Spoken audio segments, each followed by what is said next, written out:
I have been thinking a lot lately about how early childhood experiences become the lens through which we see ourselves. They shape what we believe we are worth, they shape what we tolerate, they even shape whose voice becomes louder than our own. Growing up, I was deeply underconfident.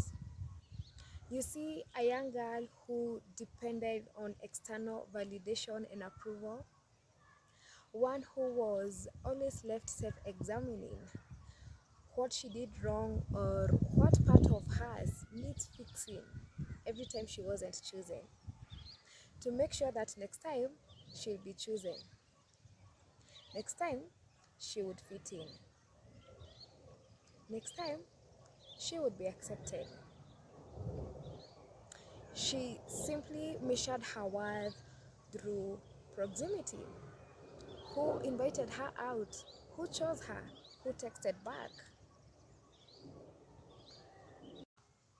And so for years, I have been trying to move my worth from people's hands back to my own.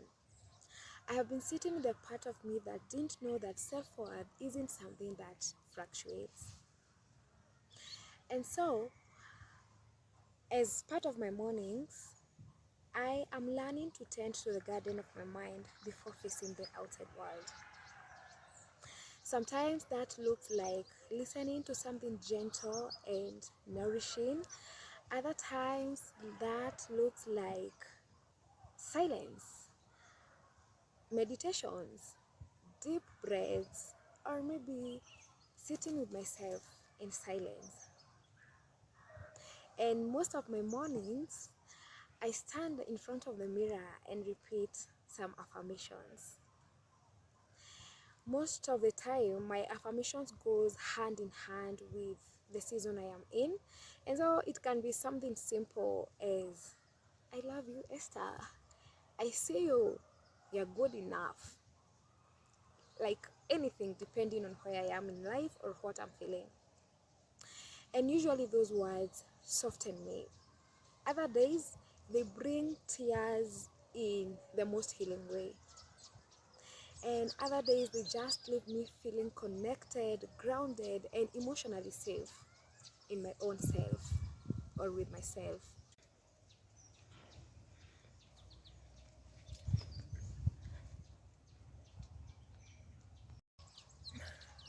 On a random Tuesday morning, all these felt different.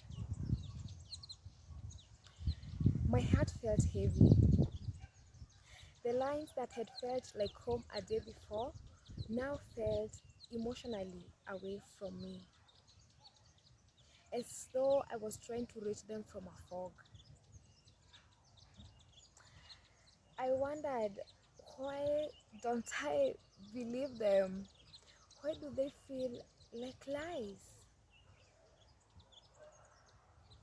And I stayed there for a moment and I realized maybe it's because there's something more to learn. One of the lines I was repeating that morning was, I approve of myself. Usually, that always softens me and like it motivates me, it kind of motivates me. But this time, I felt completely different.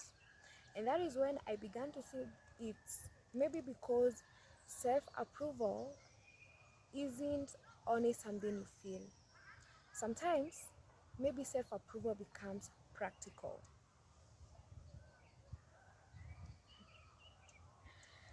Maybe self approval is not just standing in front of the mirror saying kind words to yourself.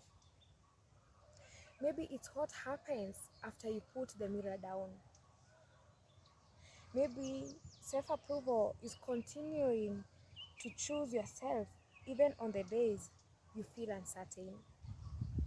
Maybe it's showing up, creating, beginning, honoring your dreams from where you are. doing your thing even when nobody is clapping for you.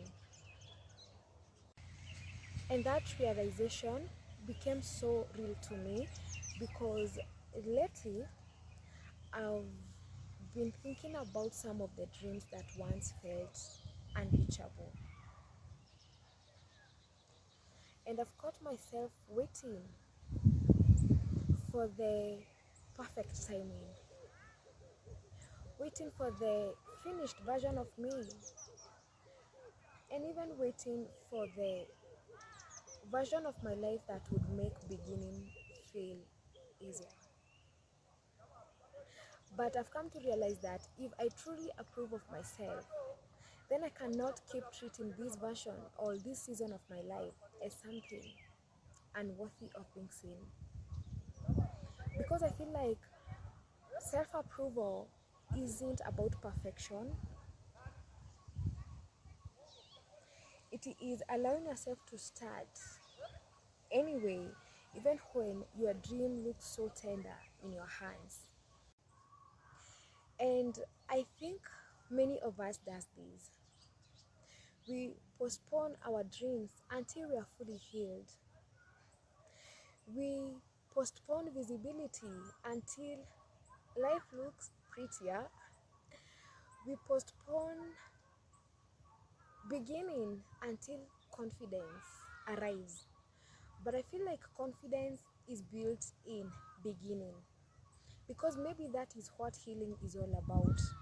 It is about not abandoning yourself in the middle of becoming. Because I think there's a time when inner work asks to become outer work, when healing asks to become a boundary, and when self-worth asks to become a decision, and when self-approval asks to become a beginning. And so affirmations have stopped sounding like something I repeat in the mirror and started feeling like a decision to show up, a decision to begin, a decision to stand beside myself exactly where I am. And more importantly, a decision to become someone my affirmations has been describing all along. I'm glad you've reached to this far of this video. My name is Esther. Until the very next time, bye bye.